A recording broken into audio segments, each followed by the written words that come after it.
foremost human rights group, Save Humanity Advocacy Centre, says British parliamentarians' letter to the Commonwealth Secretary-General is aimed at destabilizing Nigeria. The group, at a press conference on Friday in Abuja, said the lawmakers are back at its agenda to incite sectarian violence in the country, having failed in previous attempts. Recall that some members of the UK House of Lords, in a letter dated September 14, addressed to Patricia Scotland, Secretary-General of the Commonwealth, said failure of the federal government to protect Nigerians was a breach of its obligation under the Commonwealth Charter. This comes after the lawmaker had alleged genocide against Christians in Nigeria. While the Boko Haram and other crises was at its peak, the centre said the group don't rally for international intervention, and instead of apologizing, it is stoking the fire of division. The human rights group therefore called on the rest of the world to pay attention to the nature of the campaign being waged by the UK lawmaker against Nigeria. Earlier in the year, the APPG mounted a campaign of disinformation against Nigeria through the publication and marketing of a report that it titled Nigeria Unfolding Genocide. This effort to market the report of doom fell flat, as few Nigerians fell for the intended incitement to sectarian violence.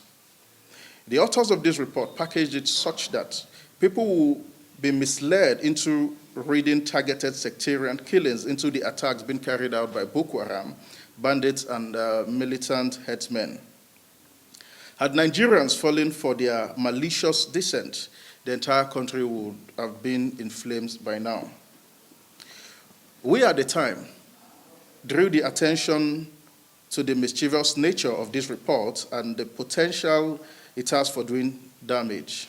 There has been instances where Amnesty International openly supported terrorists against the Nigerian state, and there have also been instances where this NGO shared classified military information and intelligence with terrorists, leading to the troops being ambushed. There is therefore something suspicious, but an organization that proudly serves as the caucus of the parliament and the unique in the United Kingdom to come out to start promoting falsehood packaged by Amnesty International. I think it's something that majority should actually look into deeply. We therefore want to alert the world and other stakeholders to the devious nature of this campaign being waged by APPG against Nigeria. Our demand to the federal government is that it should write to the Commonwealth not to interfere in the affairs of Nigeria in the manner suggested by the APPG.